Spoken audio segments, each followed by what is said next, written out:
Before we dive in, drop a quick hi in the comments. It may seem small, but trust me, it really helps YouTube share this story with more sci-fi fans like us. I'd love to see who's watching. Contact. The word did not break the silence on the bridge. It completed it. Captain Sebastian Black did not look up from the forward display. For 46 hours, the corridor beyond established trade space had offered nothing but background radiation and the distant thermal smear of a brown dwarf star 3 light-years to galactic north. 46 hours of waiting for exactly this. Classification. Lieutenant Hargrove did not raise his voice. Multiple returns. Tight formation. Bearing 031 relative. Closure rate accelerating. On the main display, space remained empty to the naked eye. No running lights. No visible distortion. HES Night Vector continued to drift at the corridor's midpoint, running cold. Passive sensors only. No active sweeps. No emissions beyond life support and atmospheric cycling. To any external scan, she was debris, dead metal adrift in an unclaimed transit gap between 2 competing territorial claims. Too narrow for permanent patrols, too wide to seal, the kind of space where ships became overdue before they became lost. Hargrove isolated the returns. Energy signatures are consistent with Kareth Val combat configuration. The bridge went still. Not fear. Alignment. 12 sensor screens shifted from empty vacuum to faint, tightening anomalies. Mass signatures resolving from background noise. Formation geometry emerging from statistical probability. Black watched the shapes form. "Give me a count," Black said. 6 escort-weight vessels in crescent formation, flanking a single capital-class return. Hargrove adjusted a filter. The main display resolved a silhouette that hadn't been there 10 seconds ago. Long, angular, dense with weapons platforms and docking architecture. Signal pattern and mass profile match a Warspire-class flagship, Captain. Black nodded. A Warspire. That meant a fleet marshal aboard. A fleet marshal meant this was not a skirmish patrol or a resource interdiction sweep. This was a collection run. The Kareth Val had built their entire military reputation on a single doctrine: board, seize, and collect. They didn't slag enemy hulls from standoff range. They didn't trade broadsides. They closed distance, locked on, breached the hull, and took the ship intact. Every captured vessel was dragged back to the display yards in high orbit above the Kareth homeworld, gutted, stripped, and mounted in formation like trophies on a wall. Hundreds of ships from dozens of species. A floating museum of humiliation. No human vessel had ever been added to that collection. The Kareth intended to change that.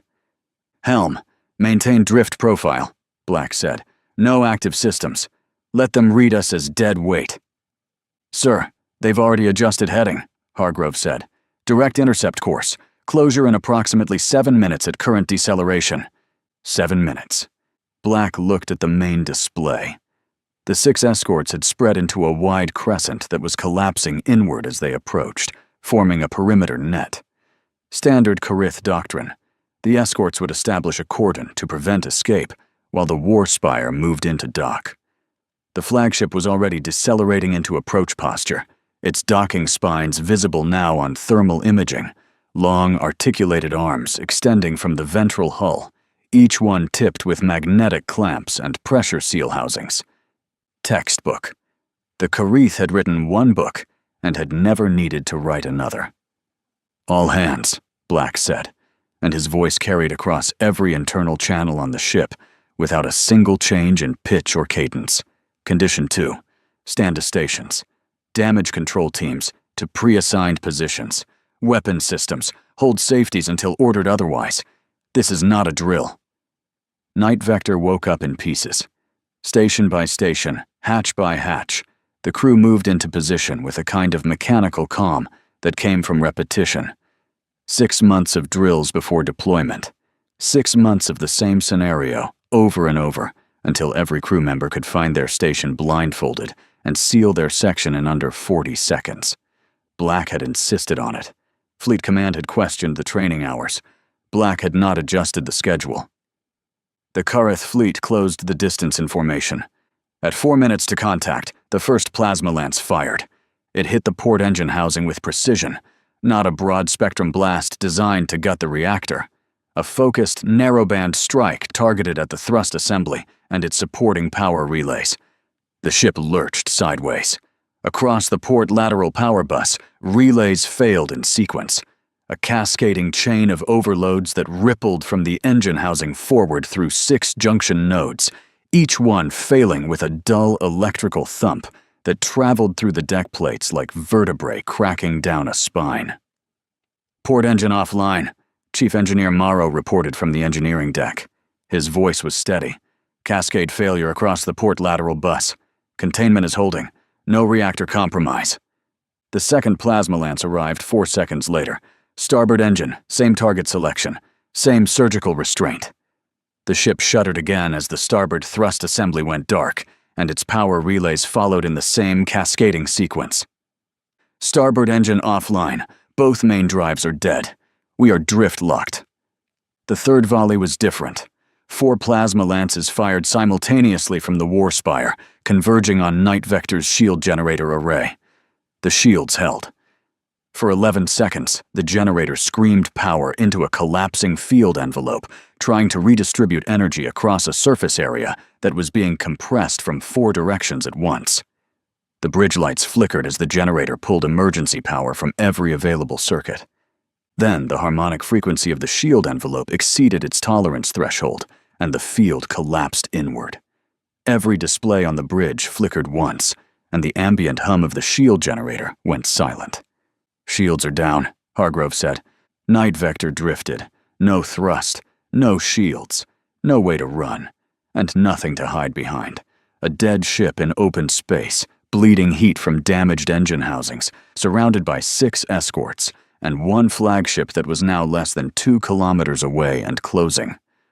Black watched the main display without expression. The war spire filled the screen. Up close, the ship was a monument to conquest philosophy.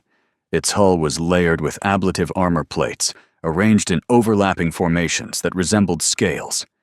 Weapons platforms studded every surface, and the docking spines, 5 of them now fully extended, reached toward Night Vector like the legs of something patient. "Docking contact in 90 seconds, Hargrove said. Commander Ryan Kovach stood at the system station to Black's left, his eyes already moving across the ship's internal architecture display. Kovach didn't think in terms of corridors and compartments. He thought in terms of circuits. Night Vector was not a ship to him. It was a machine with 1,000 switches, and he knew exactly which ones to throw, and in what order. "Internal grid is staged," Kovach said. "Bulkhead sequencing is loaded. Gravity and lighting kill switch on your mark." Black nodded. "Hold for breach." "All hands," Black said. Same voice, same cadence. Condition 1, internal defense posture. All sections confirmed sealed. The reports came in, section by section, deck by deck. Hatches, pressure doors, and emergency bulkheads were confirmed sealed and locked. The ship was compartmentalized down to individual corridor segments. Night Vector was no longer a vessel. It was a series of boxes, each one isolated from the next. The docking spines made contact. The sound traveled through the entire superstructure, a deep, resonant impact that started at the hull and radiated inward through every beam and support strut. Metal against metal.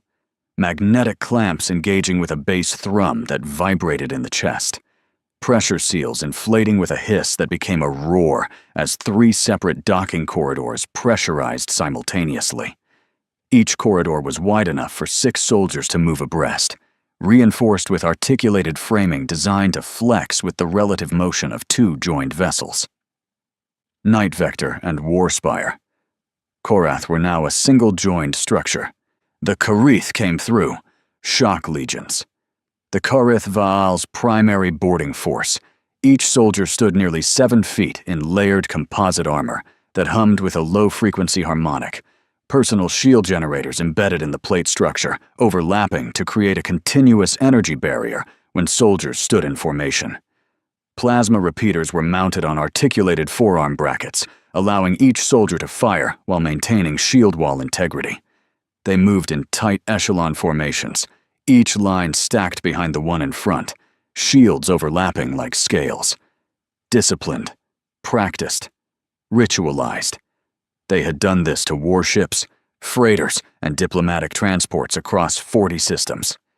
Every movement was doctrine. Every step was ceremony. 3 columns entered Night Vector simultaneously. Port docking corridor, starboard docking corridor, central docking corridor, converging on the bridge along the ship's main arterial passageways. They advanced 40 meters into the ship. Every bulkhead in Night Vector slammed shut at the same instant. The sound was enormous. A simultaneous crash of hardened steel across every corridor, every junction, every passageway on every deck. Hundreds of pressure doors dropping into locked position in a single coordinated action. The lights died. Overhead fixtures, panel displays, and status indicators along the walls went dark in the same instant. Only the dull red emergency strips embedded in the deck plates remained, washing the corridors in a color that made the ship look like the inside of a wound. Gravity cut. The artificial gravity generators spun down in a controlled sequence, and any unsecured object on the ship, including every Karith soldier who was not magnetically anchored to the deck, lifted off the floor and drifted. Kovech's hands moved across the system's console, executing each shutdown in a cascade he had rehearsed until the timing lived in his fingers. Bulkheads, then lighting, then gravity. 3 systems killed in under 2 seconds. He didn't look up when the last gravity indicator went red. He just said, "Ship is dark." In the space between one heartbeat and the next, Night Vector transformed from a drifting casualty into a sealed kill box, with the enemy already inside it. On the bridge, the emergency lighting cast sharp shadows across every face. The sensor displays had switched to internal monitoring, motion tracking, atmospheric analysis, thermal imaging of every corridor segment. Green icons represented crew positions behind sealed bulkheads. Red icons represented Karith soldiers, now floating in darkness in 3 separate corridor segments, cut off from each other and from their ship. Black looked at the display for 2 seconds. "Iron Shadow is active," he said. "Execute." Deep inside Night Vector's structural framework, in spaces that read as solid hull on every scan the Karith could have performed, armored compartments opened. 12 of them, distributed along maintenance shafts that did not appear on any standard naval schematic. These shafts had been built into Night Vector during construction, hidden behind false wall sections with density-matched plating that mimicked the surrounding hull material on any sensor sweep. No external inspection would have found them. No boarding party would have known to look. Vacuum-rated assault teams climbed out. 24 Marines in full combat configuration. Sealed atmospheric suits for hard vacuum and zero-gravity combat. Magnetic boots locking to deck plates. Tactical visors with thermal overlay and motion tracking. Ballistic carbines, not energy weapons. Kinetic systems firing armor-piercing penetrators engineered to collapse low-frequency shield harmonics at close range. The loadout existed for this moment. Each element answered a single question: how to kill Karith soldiers inside a metal corridor. Chief Warrant Officer Tomas Ilian dropped from the central maintenance shaft into the arterial corridor below the bridge deck. His boots locked to the deck plate with a magnetic click. He checked his carbine, checked his squad's positions on the tactical overlay inside his visor. He opened the tactical channel. 2 words: push through. The Karith shock legions floated in darkness, their formation discipline held even in 0G. Shield walls locked into overlapping configurations. Plasma repeaters hummed at full charge, aimed down corridors they could not see the end of. Their helmet optics switched to thermal scanning, painting the dark corridors in shades of blue and orange. They were waiting for defenders to appear at the far ends of the passageways. Waiting for the standard response. Barricades, fixed weapon positions, desperate last stands. They were waiting for resistance. They got engineering.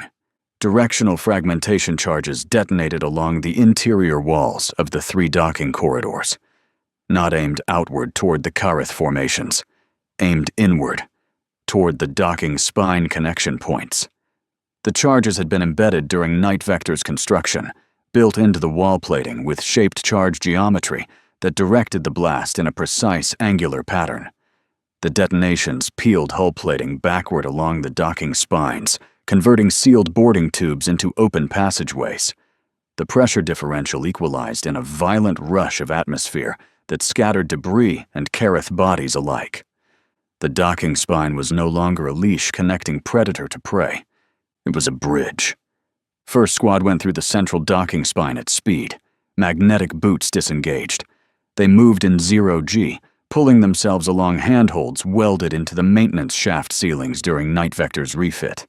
The shafts fed directly into the ruptured docking corridor, which opened onto the gap where Night Vector's hull ended and Korath's hull began. The Kareth shock troops in the central column registered movement behind them, from the direction of their own ship. Humans were moving through the docking spine, past the Kareth formation, pushing outward toward Korath. The formation tried to pivot. In 0G, in a corridor with no gravity and no light beyond thermal overlay, pivoting a shield wall echelon meant breaking formation integrity for 3 to 4 seconds. They got 1 second. Flash concussion grenades detonated in the corridor, 3 in rapid sequence. In 0 gravity, inside an enclosed metal tube, the concussion waves had nowhere to expand and nowhere to dissipate. They bounced between the bulkheads, reflected off the ceiling and deck plates, and converged on every body in the corridor with repeated overlapping pressure fronts. Kareth shield harmonics flared as the generators tried to compensate for omnidirectional kinetic input. The harmonics destabilized. The shield frequencies collapsed. Ballistic penetrators followed. No hum. No crackling discharge. Hard, sharp, percussive cracks that echoed through the metal corridor like a nail gun firing into a steel shipping container. Each round was a dense tungsten core projectile designed to pass through the destabilized shield frequency layer and fragment upon hitting the composite armor beneath. Once inside the armor, the fragments ricocheted between the inner and outer plate layers, turning the Kareth's own protection into a shrapnel chamber. The central corridor became unsurvivable in 9 seconds. Port and starboard corridors followed. Same sequence. Concussion grenades to collapse the shields. Penetrators to break the armor. The assault teams did not stop to hold position. They did not set up defensive lines or establish strong points. They pushed through. Past the floating dead. Past the sparking remnants of shield generators still trying to cycle. Past the point where Night Vector's hull plating ended and Korath's alien architecture began. The docking spines groaned under magnetic clamp stress as human boots crossed the threshold into the warspire. Ilian was the 4th man through the central spine. Korath's interior opened up ahead of him like the throat of something vast. The corridors were wider than anything on Night Vector. The ceilings arched higher, curving where human ships used hard angles. The wall surfaces were smooth, seamless, embedded with strips of bioluminescent material that cast a pale blue-green light across everything. The air was different. His suit sensors flagged it immediately. Oxygen-rich, 26% and climbing toward the interior. Atmosphere in here would feed fire like it was starving. He cataloged that and moved on. All teams, report crossing. Alpha through port spine. Hostile contact on entry. Engaged and pushing. Bravo through starboard spine. Corridor clear to first junction. Moving toward engineering access. Command team through central spine. We are inside Korath. Ilian looked down the corridor ahead. It stretched into blue-green darkness, curving gently to the right and limiting visibility to 30 meters at most. Doors along the passage were sealed. Each junction was a potential ambush point. The ship had been built by a species that had never lost a boarding action, designed from the inside out to be defended. But not like this. Not against boarders who had come through their own docking spine. Behind them, the docking clamps held. Magnetic locks reinforced by physical latch mechanisms that would require cutting torches and 6 hours of uninterrupted work to release. The two ships were welded together by engineering and by intent. There was no going back through those spines. Not for the humans. Not for the Karith. On Night Vector's bridge, Black watched the tactical display update in real time. Green markers, his Marines, pushing into the red of Korath's interior schematic. The layout was incomplete, rebuilt from fragments and distant scans. More absence than certainty. They were inside an alien flagship they had studied but never entered. Ammunition finite. No reinforcements. No extraction that did not depend on success. His ship was crippled. Engines gone. Shields down. Battery reserves. 18 hours before life support degraded. 24 Marines were now inside the enemy's command vessel, linked only by 3 docking spines turned assault corridors. Kovac glanced up from the console. Internal pressure stable. Battery at 86%. We can stretch to 20 hours if we minimize systems. Minimize everything, Black said. Keep sensors and comms. Nothing else. Understood. Black had planned for this. 6 months of drills. Fleet intelligence confirmed a warspire operating in the corridor. He had asked to be assigned there. Night Vector had not stumbled into an ambush. Night Vector was the ambush. Korath's central arterial corridor curved like the inside of a throat. Every 15 meters, the passage bent slightly to the right, limiting sight lines, forcing Ilyan's team to clear each arc before advancing to the next. The bioluminescent strips in the walls pulsed with a faint rhythm, not steady light, but something that cycled like breathing. The oxygen content in the corridor had climbed to 28%. Each Marine's suit had flagged it twice already. Ilyan moved second in the stack. Point man was Corporal Wren, a compact soldier who moved through 0G like he'd been born in it. Magnetic boots clicking on and off the deck in a rhythm that covered ground without sacrificing stability. Behind Ilyan, 4 Marines followed in staggered file, carbines up, each one covering alternating sides of the corridor as it curved. No contact yet on the central approach. That was wrong. Ilyan keyed the tactical channel. Bravo, status. Static. Then Sergeant Dahl's voice, broken by interference. Bravo is 2 decks below central axis. Encountered sealed blast doors at Junction 7. Breaching now. No enemy contact since crossing. Alpha, status. Nothing for 3 seconds. Then gunfire. The hard metallic cracking of ballistic carbines, transmitted across an open mic before Sergeant Cade's voice cut through. Alpha is pinned at a corridor intersection 40 meters past port entry. Karith have a shield wall across the junction. 6, maybe 8. Plasma repeaters on overwatch. We can't flank. Corridors on either side are sealed. Hold position. Do not commit to a frontal push. Wait for Bravo to pull pressure from below. Understood. Ilyan closed the channel and kept moving. The tactical overlay in his visor showed Korath's interior as a wireframe reconstruction, partial, full of gaps, built from intercepted signals and long-range structural scans. About 40% of the ship's layout was mapped. The rest was gray space, unknown. Any hatch they passed could open into a storage bay or a kill zone. There was no way to know until someone opened it. Wren held a fist up. The team stopped. Ahead, the corridor opened into a junction, the first wide space since entry.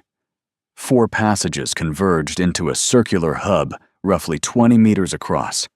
The ceiling vaulted upward into a dome structure laced with conduit bundles and what looked like atmospheric processing equipment. The bioluminescent strips here were brighter, casting the space in pale blue-green light that reflected off the polished deck surface. Empty. Ilyan studied it through his visor. Thermal showed nothing.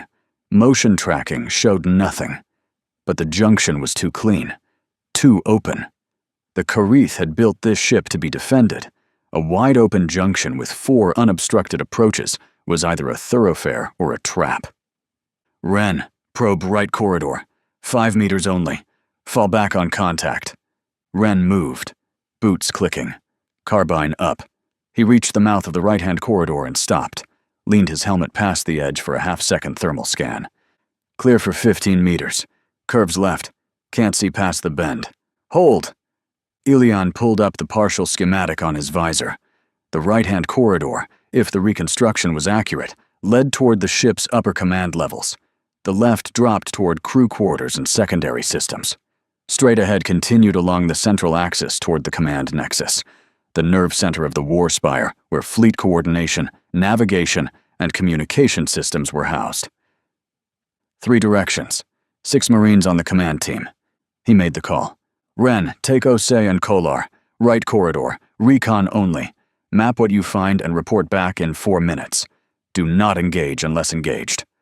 Ren nodded, tapped Osei and Kolar on their shoulder plates.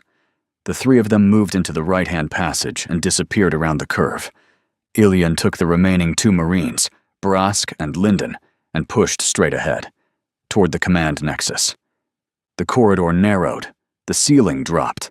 The bioluminescent strips dimmed to a faint glow that barely illuminated the deck surface. Ilion's thermal overlay compensated, painting the passage in shades of orange against deep blue. The air felt heavier here, though his suit's atmospheric readout showed no change. Psychological. The ship was pressing in on them. 30 meters ahead, the corridor ended at a massive hatch, circular, at least 4 meters in diameter, sealed. The surface was covered in geometric patterns, not decorative, functional.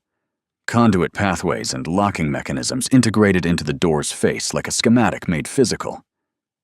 That's a command-level security hatch, Ilion said. Brask, can you crack it? Brask moved forward and knelt at the hatch's lower edge, pulling a bypass kit from his chest rig. He studied the locking mechanism for 10 seconds, tracing conduit paths with his fingers. Different architecture than anything in the intel package. I can try a brute force interrupt on the power feed, but if they've got a dead man trigger on command hatches, I'll lock it harder. How long for the interrupt? 2 minutes if the power coupling is where I think it is. Longer if it's not. Start. Brask went to work. Linden covered the corridor behind them, carbine aimed back the way they'd come. Ilion stood between them, watching the thermal overlay for any sign of movement ahead or behind. 90 seconds in. The ship changed. It started with the gravity. A pulse, not a shutdown like Night Vector's controlled kill, but a fluctuation. The deck pulled hard for half a second, then released. Ilion's boots locked and his knees flexed to absorb the shift. The pulse repeated. Then again. A rhythmic disruption that made the corridor feel like the deck of a ship in rough seas. They're modulating gravity across sections, Ilion said, trying to disorient. Then the atmosphere vents opened. Not all of them. Selected vents along the corridor ceiling. Air began moving. Fast. Not decompression. The opposite. Atmosphere was being pumped into the corridor at pressure, increasing the oxygen density. Ilion's suit flagged it immediately. 31%, 33, 35. At 40%, a single spark from a ballistic impact or a plasma discharge would turn the corridor into a furnace. Brask, time. 40 seconds. You have 20. On Night Vector's bridge, Kovac watched the internal sensor feed from Korath with the expression of a man reading a schematic that was trying to lie to him. The data was fragmentary. Night Vector's sensors could only penetrate the war spire's hull in patches where the docking spines provided direct signal pathways. But the fragments told a story. They're reconfiguring internal atmosphere, Kovac said, increasing oxygen density in selected corridors, and gravity modulation across at least 4 decks. Black stood at the command rail. They're trying to turn the ship into a weapon against our teams. It's what I'd do, Kovac said. No judgment in his voice. Professional respect for a tactic that made sense. They can't fight Marines in corridors. Our weapons shred their shields at close range, so they change the corridors, make the environment hostile, force our teams to slow down or fall back into kill zones. Can you interfere? Kovac studied the signal pathways. If I can route a disruption signal through the docking spine's data conduit, I might be able to inject noise into their atmospheric control network, not shut it down, but make it unreliable. They'd have to switch to manual overrides, and that takes bodies. Bodies they'd have to pull from defensive positions. Do it! Kovech's hands moved across the console, each keystroke placed with the deliberation of a man defusing ordnance. 2 decks below the central axis, Sergeant Dahl's Bravo team blew through the 3rd sealed blast door they'd encountered since crossing through the starboard docking spine. The breaching charge was a shaped-cut ring that severed the door's locking bolts in a single detonation, dropping the circular hatch inward with a clang that echoed through the corridor like a cathedral bell. The space beyond was different from anything they'd seen. Industrial. Massive. A vertical shaft descended at least 6 decks, lined with conduit bundles as thick as a man's torso, each one pulsing with energy signatures that registered on thermal like veins carrying hot blood.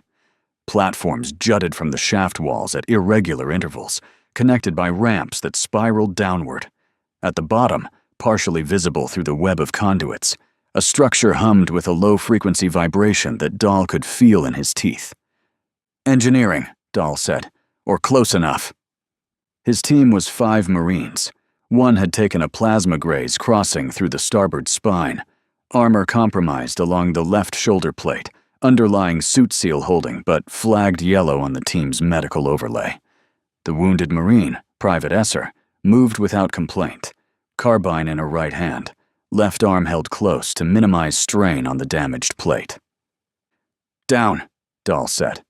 They descended, platform to platform, ramp to ramp. The gravity here was stable. Whatever modulation the Kareth were running on the upper decks hadn't reached engineering yet, or they were keeping this section locked to standard so their own technicians could work. Dahl noted that. Engineering was still manned, still functional, still a priority the Kareth were protecting. "Third platform down, contact. 4 Kareth soldiers in lighter armor than the shock legions. Technical personnel, probably engineers, but armed with sidearm-class plasma weapons and personal shields. They were positioned behind a barricade of conduit housing at the base of the next ramp, covering the approach from above. Dahl didn't slow down. "Esser, Holm, suppressive fire, 5 rounds each. Keep their shields cycling. Mikos, with me. Down the outside." Esser and Holm opened up from the platform edge. Carbine rounds cracked against the Kareth shields, each impact forcing the shield generators to flare and recalibrate. The 4 Kareth ducked behind their barricade, plasma sidearms snapping return fire that seared the air above the platform in bright white streaks. Dahl and Mikos went over the platform railing. 0G training translated to low structure movement. They dropped to the conduit bundles lining the shaft wall and used them as handholds, swinging laterally around the barricade position while the suppressive fire kept the Kareth focused upward. 15 seconds of climbing. Dahl came around the conduit cluster and landed on the platform behind the barricade, 2 meters from the nearest Kareth engineer. His carbine fired 3 times. The shield flared on the first round, cracked on the second, and the third passed through and hit composite armor. The Kareth soldier fell sideways. Mikos landed beside Dahl and engaged the second target. The other 2 turned to face the threat behind them, which meant turning away from Esser and Holm above. Carbine fire from the platform cut them down before they completed the pivot. 4 seconds of engagement. 4 Kareth down. Dahl checked the next ramp. 2 more platforms to the bottom. The humming structure below was clearer now, a massive cylindrical assembly wrapped in conduit feeds and cooling infrastructure. The ship's internal shield generator, not the hull shields that protected against external weapons fire. The internal shield network that compartmentalized the ship's vital systems, protecting them from exactly the kind of assault the humans were running. "Bravo to all teams. We have visual on the internal shield generator. Engineering deck is partially secured. Proceeding to disable." Ilyan's voice came back, tight and compressed by interference. "Copy. Bravo. Proceed. Command team is at the Nexus security hatch. Breaching now." 2 decks above, Brask had cracked the command-level security hatch 11 seconds past Ilyan's 20-second deadline. The hatch split along its center line and retracted into the walls with a grinding sound that suggested the mechanism hadn't been designed to open under bypass conditions. The space beyond was the command Nexus approach, a corridor wider than any they'd seen, lined on both sides with alcoves that housed data terminals and communication arrays.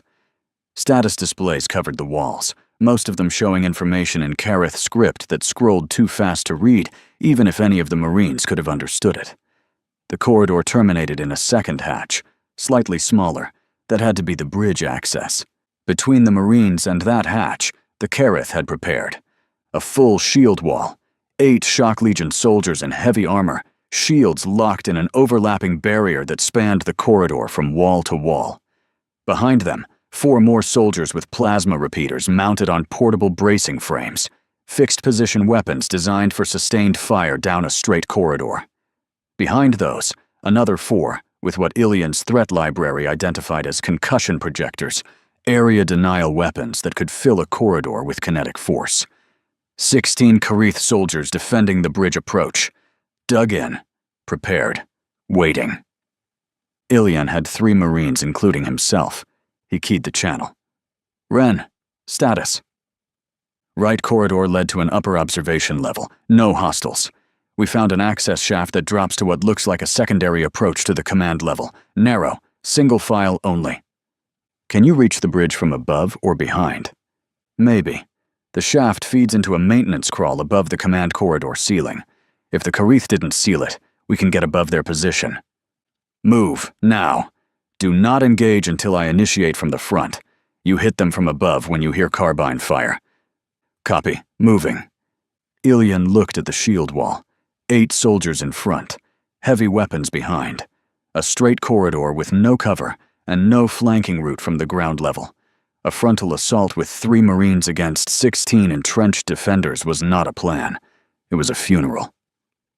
But Ren's team coming from above changed the geometry. If the Kareth were focused forward, a breach from the ceiling maintenance crawl would hit their unshielded backs. The shield wall only faced one direction. Brask, how many concussion grenades do you have? 4.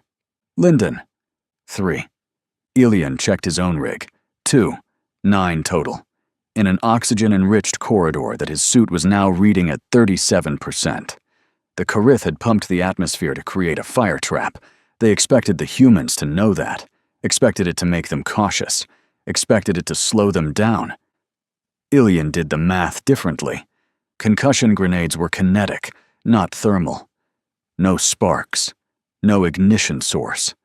They would devastate a shield wall without lighting the oxygen. But the ballistic carbines were a different problem. Tungsten penetrators striking composite armor would throw sparks. At 37% oxygen, those sparks would find fuel. He made the call. Brask, Lyndon, on my mark. Full grenades into the corridor. All 9. Staggered 1-second intervals.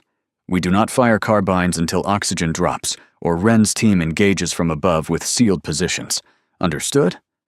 Understood. They waited. 90 seconds for Ren's team to move through the maintenance crawl. The longest 90 seconds inside an alien warship that any of them had experienced.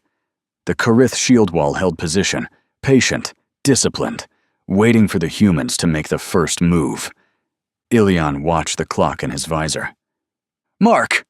9 concussion grenades arced down the corridor in staggered sequence, each one detonating a second after the last. In the wide command approach corridor, the kinetic waves were devastating. They hit the shield wall like repeated hammer blows, each detonation forcing the shield generators to spike and recalibrate before the next wave arrived. By the 5th grenade, the overlapping shield harmonics were out of sync. By the 7th, individual shield generators were failing, their low-frequency hum cutting to silence as overloaded circuits burned out. By the 9th, the wall was broken. Soldiers staggered, formation cracked, shields flickering or dead. The plasma repeater teams behind the wall opened fire. Bright white bolts streaked down the corridor. Ilian and his 2 Marines were flat against the alcove walls on either side, using the terminal housings as cover. Plasma bolts hit the walls and left blackened craters in the alien material, spraying heat and light but finding no flesh. Above, a ceiling panel buckled outward and fell. Ren dropped through first, then Ose, then Kolar. They landed behind the plasma repeater teams and fired at contact distance before their boots hit the deck. At this range, less than 3 meters, ballistic penetrators went through Karith armor without needing to destabilize shields first. The kinetic energy alone was sufficient. The 3 repeater operators fell before they could rotate their fixed weapons. The concussion projector teams turned. Ren's squad was already moving, spreading into the gaps between fallen Karith soldiers, using bodies and equipment as cover. Carbine fire from 3 directions collapsed the remaining defenders in 6 seconds of sustained violence that echoed through the command corridor like a drum roll played inside a metal box. Silence. Ilian moved forward through the smoke and suspended debris. 16 Karith soldiers down. The bridge access hatch was 10 meters ahead, undamaged, sealed. His visor flagged a transmission spike from beyond the hatch. Encrypted. High power. Directed outward, toward the escort fleet. "The fleet marshal is calling for help," Ilian said. From Night Vector's bridge, Black's voice came through the channel, calm, undisturbed. "Bravo, report." Dahl's voice. "Charges set on the internal shield generator, ready to blow on your order." "Command team, report." Ilian. "Bridge approach cleared. 16 hostiles down. Bridge hatch is sealed. Fleet marshal is transmitting to escort fleet." Black processed both reports in the silence of a single breath. "Bravo, detonate. Ilian, breach the bridge on shield collapse. Do not wait for confirmation. The moment internal shields drop, you go through that hatch." "Copy." On the system's console, Kovach tracked the docking spine stress monitors. "Captain, Korath's navigation system just initiated a lateral thrust command. They're trying to pull away." "Clamp status?" "Holding. But if they fire main engines, the stress will exceed tolerance in approximately 90 seconds. The spines will tear, and they'll take a section of our hull with them." Black didn't hesitate. "Send the lockout pulse through the docking spine data conduit. Kill their engine ignition sequence." Kovach was already typing. "Injecting now. If their engineering crew catches it, they can override in about 60 seconds. Dahl's charges will fire in 10. They won't have engineering in 60 seconds.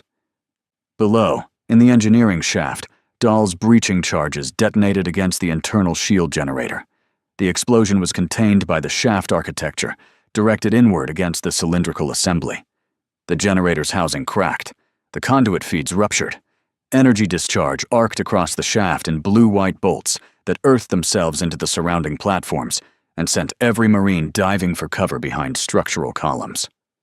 The hum stopped. Across the entire ship, the internal shield network collapsed. Shielded compartments, protected systems, and hardened data nodes lost their defensive barriers at once. Korath was naked on the inside. Ilian felt the shield collapse through the deck, a vibration that stopped, a pressure that released. The bridge hatch was no longer shielded. "Breach!" Brask slapped a cutting charge on the hatch. It fired. The hatch split. Ilian went through first. The bridge of Warspire Korath was circular, tiered, dominated by a central command platform where the fleet marshal stood. Tall, armored in ceremonial plate that was heavier and more ornate than the Shock Legion standard.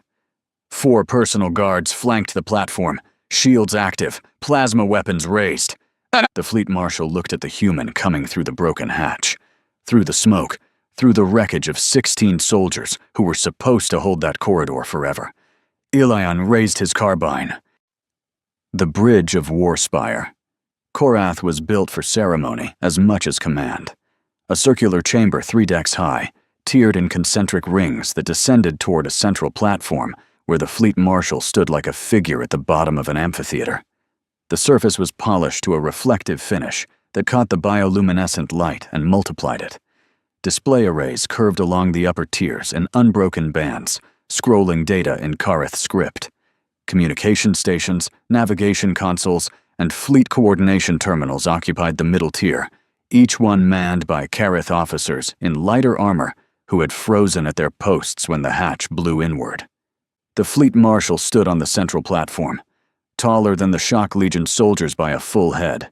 Ceremonial armor, heavier plate, layered with geometric inlays that pulsed with the same low-frequency shield harmonic as the infantry units, but denser, deeper, a bass note that Ilian could feel in his sternum from 10 meters away.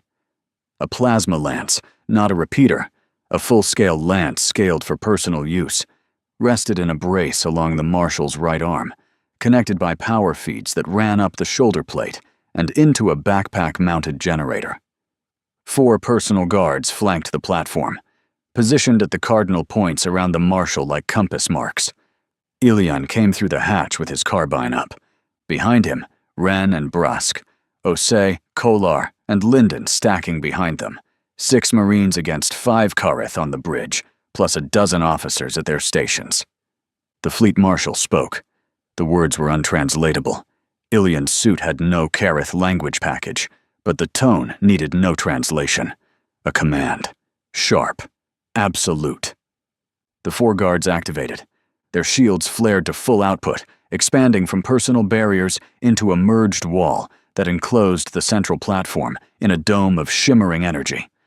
The plasma repeaters angled outward through gaps in the shield geometry, each one covering a section of the bridge approach. Ilian was already moving. Split. Ren left. Brask right. Grenades on the shield dome. The bridge was wider than the corridors. Room to move, room to spread, but also room for plasma bolts to track across open space without bouncing off close walls. A repeater bolt seared past Ilian's right shoulder and hit the wall behind him, blowing a crater in the polished surface that sprayed molten fragments across the deck. He dropped behind a navigation console on the middle tier. The console exploded 3 seconds later as a second bolt hit it dead center, showering him with shattered display material and sparking circuitry. Ren's team went left, using the tiered architecture for cover, dropping from one ring to the next, firing carbine rounds at the shield dome as they moved. Each tungsten penetrator hit the merged shield surface and flared. The rounds couldn't breach a full-power merged barrier, but each impact forced the generators to compensate, pulling energy from one section to reinforce another. Brask went right with Kolar.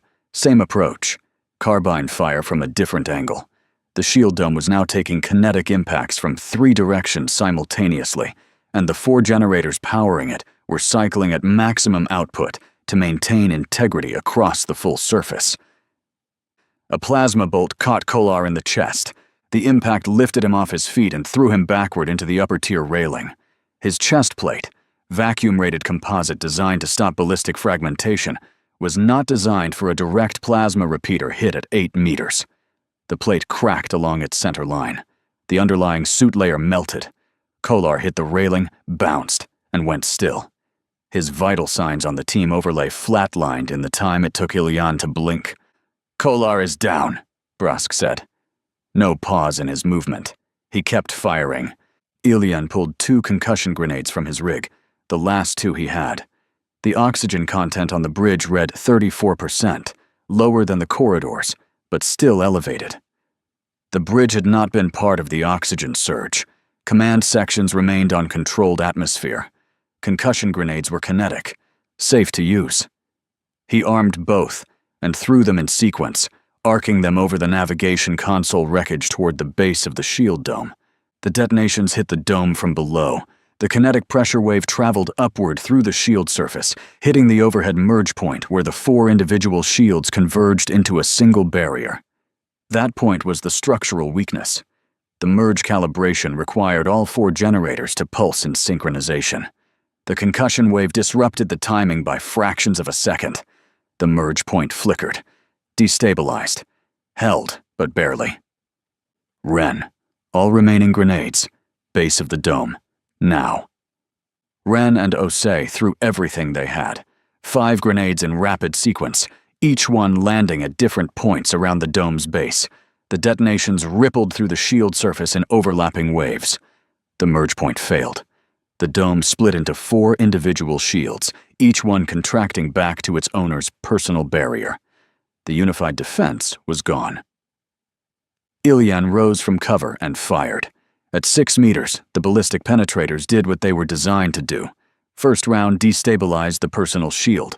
Second round cracked it. Third round passed through and hit armor. The guard on the nearest cardinal point staggered as tungsten fragments tore through composite plate and found what was underneath. Ren and Osei engaged the left side guard simultaneously. Crossfire from 2 angles. The guard's shield couldn't orient to block both vectors at once. It collapsed in under a second. The guard fell. Brask took the right side guard alone. 3 controlled shots. Shield, armor, body. The mechanical discipline of a man who had done this in training 1,000 times and was now doing it for the only time that mattered. The 4th guard, rear position, closest to the fleet marshal, fired his plasma repeater in a wide sweep across the middle tier. The bolt stream carved a burning line across 3 console stations, detonating each one in sequence. Shrapnel and superheated gas filled the tier. Lyndon, who had been moving along the middle ring toward a flanking position, caught a fragment across the faceplate of his helmet. The visor cracked. He dropped to one knee, temporarily blinded on the left side, and kept his carbine aimed in the general direction of the bridge center, by instinct alone. Osei flanked the 4th guard from below, dropping to the lowest tier and firing upward through the platform grating. The rounds came through the deck surface beneath the guard's feet. Shields didn't extend downward through solid platforms. The penetrators hit the guard's leg armor from underneath, fragmenting inside the joint where the thigh plate met the knee assembly. The guard buckled. Osei fired twice more. The guard stopped moving. 4 guards down. The fleet marshal remained. The ceremonial armor's shield generator was a class above the personal guard units. Ilian could see it in the harmonic frequency. Slower, deeper, more power behind each cycle. The plasma lance on the marshal's arm was already charging, the power feeds glowing white-hot along the shoulder plate. The marshal fired. His lance was a single concentrated beam that crossed the bridge in a fraction of a second and hit the upper tier where Ren's team had been positioned. The impact point detonated. The entire section of tiered decking vaporized in a white flash that left a crater 2 meters wide and 1 meter deep in the bridge floor. Ren and Osei had moved 3 seconds earlier. The crater smoked where they had been standing. Ilian understood. The lance had a charge cycle. The marshal had fired once. He needed time to fire again. Seconds. Maybe 5. Maybe 10. 1 window. Everyone on the marshal. Now. Everything you have. The Marines fired simultaneously from their positions. Carbine rounds converged on the fleet marshal's shield from every angle. The shield held for the first volley. Held for the second. The harmonic frequency was dropping, each impact pulling energy, forcing the generator to work harder, cycle faster, compensate more aggressively for the omnidirectional kinetic input. The plasma lance was charging again. The glow was building along the power feeds. Ilian dropped his carbine. It clattered against the deck. He pulled the short blade from his chest rig, a tungsten-edged cutting tool carried by every vacuum-rated Marine for emergency hull work. Not a weapon. A tool. 8 inches of dense metal with an edge designed to score composite plating. He jumped from the middle tier to the central platform, 3 meters of open air. The shield was failing, flickering in and out as the generator hit thermal overload. Ilian passed through a gap in the flicker and landed on the platform 1 meter from the fleet marshal. The marshal swung the plasma lance toward him. At this range, a direct hit would not leave enough of Ilian to identify. Ilian went under the arm, inside the weapon's arc. The lance discharged into the ceiling above, blowing a hole through 2 decks of superstructure. Debris rained down. Ilian drove the short blade into the gap between the marshal's neck plate and shoulder assembly, the same joint architecture he'd seen on every Kareth soldier in the corridors. The blade went in 4 inches. The marshal made a sound that needed no translation. Ilian twisted the blade, severed something critical, and stepped back as the fleet marshal dropped to one knee. The plasma lance powered down. The shield generator died. The armor's geometric inlays went dark. The fleet marshal looked up at the human standing above him. Whatever the Kareth saw in that moment, it was not what they had expected to find on a drifting human cruiser. The marshal fell forward and did not move again. Alpha Team reached the command level shortly after the death of the fleet marshal. They had held the port intersection under sustained fire, losing 2 Marines before Bravo's detonation fractured the Kareth shield wall. When the internal barriers dropped, Cade pushed through the breach and secured the corridor, then sent his remaining people upward to reinforce the bridge. They arrived too late to change the outcome. Ilian stood on the central platform, breathing recycled air through a suit that was reporting damage to the left shoulder plate, elevated heart rate, and a microfracture in his right wrist that he did not remember receiving. He didn't look at the fleet marshal's body. He looked at the navigation console on the second tier. "Ren, navigation station, now." Ren was already moving. He reached the console and studied it. Kareth script, alien interface architecture, but the layout followed a logic that the intelligence package had partially decoded. Navigation inputs on the left, course plotting in the center, system authorization on the right. "There's an active sequence running," Ren said. "Automated. It was initiated before we breached. Countdown timer. I can't read the numerals exactly, but the progress bar is more than halfway. Self-destruct? Or scuttle? Something that ends with this ship not existing." From Night Vector's bridge, Black's voice came through the tactical channel, undisturbed, as if he were commenting on a weather report. "Kovac is monitoring a power buildup in Korath's reactor assembly. Signature is consistent with a deliberate overload sequence. The Fleet Marshal initiated it before your breach." Ilian looked at the countdown bar on the navigation console. It was moving. "Kovac, can you kill it from there?" Kovac's voice, "I need access to the command authorization terminal. The self-destruct is locked to Fleet Marshal authority. Someone on that bridge needs to input an override at the command station. Center platform should be integrated into the Marshal's personal console." Ilian turned. The center platform. The Fleet Marshal's body was slumped across a console built into the platform's forward edge. Ilian stepped over the body and looked at the console. A display was active, showing Kareth's script scrolling rapidly alongside a pulsing red indicator that needed no translation. The countdown was running through this station. "I'm at the console. I can't read Kareth." "You don't need to," Kovac said. "I'm going to route a command injection through the docking spine data link. Same pathway I used for the engine lockout. I need you to physically connect a hardline from your suit's data port to any open interface socket on that console. The injection will spoof Fleet Marshal authorization and cancel the overload sequence." Ilian pulled the hardline cable from his suit's left forearm housing. 6 inches of shielded data cable with a universal interface probe at the tip. He scanned the console for an open socket. The Kareth interface architecture used recessed oval ports instead of the rectangular sockets he was accustomed to. He found one near the base of the display panel, shoved the probe in, and felt it seat with a click that vibrated up through his glove. "Connected. Hold." On Night Vector's bridge, Kovac worked in silence. His fingers moved across the system's console with the precision of a surgeon, routing the command injection through the docking spine's data conduit, through Korath's compromised network, and into the command authorization terminal.